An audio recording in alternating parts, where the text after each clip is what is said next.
आज हम बताएंगे आपको कि पीजीटी के इंग्लिश में कौन कौन से सिलेबस हमारा रखा गया है, कौन कौन से टॉपिक इंक्लूड किए गए हैं, क्योंकि केवीएस ने बहुत सारा चेंजेस कर दिया, बहुत सारा परिवर्तन कर दिया है पीजीटी के इंग्लिश सिलेबस में। तो चलो हम लोग देख लेते हैं। और एक चीज़ और ध्यान बनाए रखना कि केवीएस में जो पीजीटी इंग्लिश की टोटल वैकेंसी हैं वो 158 हैं, ठीक है। तो एक अच्छा मौका है, तैयारी में लगे रहिएगा। चलो अब हम लोग इसका चैप्टर बाय चैप्टर करके पीजीटी इंग्लिश के सिलेबस को डिस्कस कर लेते हैं। साथियों, इस बार केवीएस ने जो पीजीटी इंग्लिश का सिलेबस है वो काफ़ी डिफरेंट कर दिया है, काफ़ी चेंज कर दिया है। अब चेंज सिलेबस क्या है उसको एक बार देख लीजिएगा, क्योंकि पोस्ट अच्छी खासी हैं, 158 पोस्ट हैं जिनको हमें अच्छे से तैयारी करके जाना भी है। और इस बार का जो सिलेबस है ना, उसमें टेक्स्ट बुक को भी इंक्लूड कर दिया गया है। और ये बहुत अच्छी बात है कि टेक्स्ट बुक को इंक्लूड किया गया है, क्योंकि सबसे अच्छी बात ये है ना कि जिस चीज़ को हम तैयार करके जाएंगे वही हमको पढ़ाना भी होता है जब हमारा एज अ टीचर अपॉइंटमेंट हो जाता है। अब तक क्या होता था, पता लगा हम पूरे साल भर 2 साल भर तैयारी किसी और की कर रहे हैं, और जब हमारा फाइनली सिलेक्शन हो जाता है तो पता लगा पढ़ाना कुछ और होता है वहाँ पर जाकर के। तो हमें डबल फेस करना होता है, यानी कि फिर हमें क्या करना होता है कि फर्स्ट ईयर और इंटर में, क्योंकि जो भी हम तैयार करके जाते हैं वो तो कुछ होता ही नहीं भाई, सिलेबस में वो कुछ भी फर्स्ट ईयर इंटर में नहीं होता। लेकिन इस बार केवीएस ने बहुत अच्छा कर दिया है कि टेक्स्ट बुक को ऐड कर दिया है। इससे क्या है कि पहले से ही हमारी सारी टेक्स्ट बुक तैयार होंगी। तो चलो देख लेते हैं क्या है पीजीटी का सिलेबस। यहाँ से पढ़ करके देखेगा हमको क्या क्या चीज़ें तैयार करना है। सब्जेक्ट स्पेसिफिक सिलेबस की बात करें तो इसमें जो इंक्लूड किया गया है the concept of NCERT base पर और सीबीएसई सिलेबस, यानी कि जितनी भी टेक्स्ट बुक हैं जिसमें कौन कौन सी टेक्स्ट बुक आपको भैया पढ़ के जाना है, मैं ज़रा इसको मेंशन कर रहा हूँ। क्लासेस में आपको पढ़ना है, यानी कि 11th क्लास और 12th क्लास की टेक्स्ट बुक को बहुत अच्छे से पढ़ कर जाना है। उसमें जितने भी हमारे सीबीएसई बोर्ड और एनसीईआरटी पे जितने भी चैप्टर हैं उन चैप्टर्स को, चाहे वो हमारा प्रोज हो, पोइट्री हो, शॉर्ट स्टोरी या सप्लीमेंट्री का पोर्शन हो, उसे सब बेहतरीन तरीके से तैयार करना है। लेकिन अब ये मत समझिएगा कि भाई सिर्फ और सिर्फ 11th और 12th को तैयार करने से हमारा काम चल जाएगा, नहीं चलने वाला है। आगे थोड़ा सा और मेंशन किया गया है नोटिफिकेशन में। क्या मेंशन किया गया है कि how ever the question will be testing the depth of understanding and application of these concept at the level of post graduation. इसका मतलब ये हुआ कि जो क्वेश्चंस पूछे जा सकते हैं वो पोस्ट ग्रेजुएशन लेवल तक के भी पूछे जा सकते हैं, जिससे आपके जो है नॉलेज को चेक किया जा सके, डेप्थ नॉलेज को चेक किया जा सके, डेप्थ अंडरस्टैंडिंग को चेक किया जा सके, ठीक है। तो चलो हम लोग समझते हैं कि क्या क्या चीज़ें हमको तैयार करना है। सबसे पहली चीज़ ये है कि रीडिंग अनसीन पैसेज, ठीक है, जो कि फैक्चुअल हो, डिस्क्रिप्टिव एंड लिटरेरी, ठीक है। जो अनसीन पैसेज होगा वो किस पर, फैक्चुअल, डिस्क्रिप्टिव और लिटरेरी।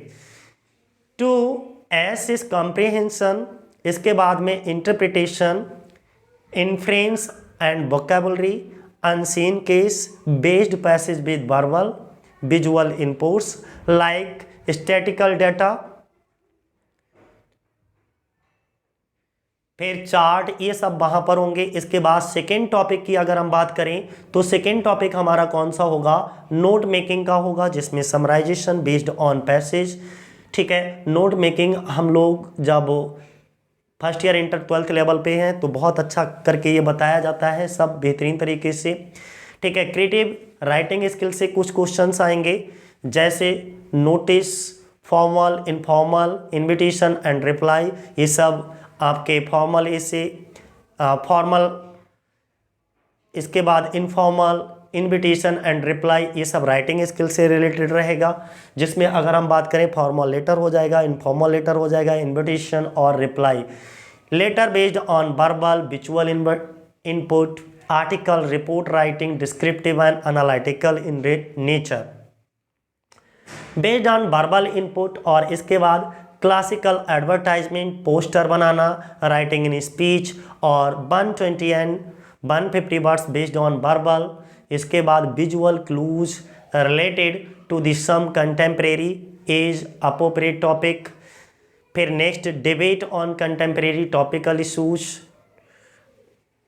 टॉपिकल इश्यूज पर होगा based on visual and verbal input. ये सब आपका क्या कॉम्प्रिहेंसिव और राइटिंग स्किल से रिलेटेड होंगे ये सारे क्वेश्चंस। इसके बाद अगर हम ग्रामर की बात करें तो ग्रामर में देखो हमको क्या क्या चीज़ें पढ़ना है। क्वेश्चन जो कि गैप फिलिंग के लिए आएगा, जिसमें अगर गैप फिलिंग की बात करें तो आपको क्या क्या चीज़ें बेहतरीन तरीके से तैयार करके जाना है। गैप फिलिंग में आपको गैप फिल करवाएगा टेंसेस से रिलेटेड, यानी कि वर्ब फिल करवा सकता है, ठीक है। और क्लॉज अच्छे से पढ़ के जाइएगा। इसके बाद में क्वेश्चन और रीऑर्डरिंग, जो रीऑर्डरिंग पे आधारित जंबल कह लो रीऑर्डरिंग, जैसे तितिर बितिर होगा पूरा सेंटेंस उसे आपको रीऑर्डर करना है। ट्रांसफॉर्मेशन ऑफ सेंटेंसेस आएगा, ठीक है। हो सकता है इसमें कहीं सिंथेसिस या सिंटैक्स तो आपका इंक्लूड हो ही जाएगा, देयर इज नो डाउट इसमें, ठीक है। तो इतना आपको क्लियर हो गया। फिर नेक्स्ट अगर हम बात करें किसकी, ग्रामर पोर्शन हो गया। फिर लिटरेचर पोर्शन में देखो फर्स्ट ईयर में जो आपका सिलेबस लिया गया है, तो फर्स्ट ईयर के सिलेबस से आप देख लीजिएगा। The portrait of a lady है, फोटोग्राफ है, देखो यहाँ पे पोर्ट्रेट ऑफ अ लेडी है, फोटोग्राफ है। We are not afraid to die if we can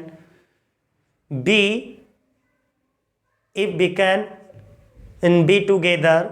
फिर discovering truth, the saga continues, laburnum top, the voice of the rain, childhood adventure, ठीक है, सिल्क रोड, फिर फादर टू सन। ये सभी हमारे syllabus का इस बार हिस्सा है, ध्यान बनाए रखना। इसके बाद में अगर हम बात करें कौन सा आएगा हमारा, तो the summer of a beautiful white horse, the address, mother's day, birth, the tale of melon city, the last lesson, lost spring, deep water, the rattrap, Indigo, poet and pancakes, the interview, going places, my mother at 66, ठीक है, keeping quiet, a thing of beauty, a roadside stand, aunt Jennifer's tigers, the third level, the tiger king, journey to the end of the earth, the enemy यहाँ पे आ गया है, the enemy अलग से chapter है पूरा, ठीक है। On the face of it, memories of child, यानी कि face of it, memories of child.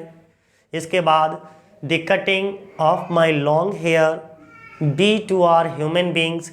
ये सारा सिलेबस आपको तैयार करना है। बाकी ग्रेजुएशन लेवल तो अच्छे से तैयार करना ही करना है, ठीक है। और अगर हम इसके वैकेंसी की बात करें तो 58 वैकेंसी हैं, ये वैकेंसी कम नहीं होती हैं, तो इनको तैयार करते रहिएगा।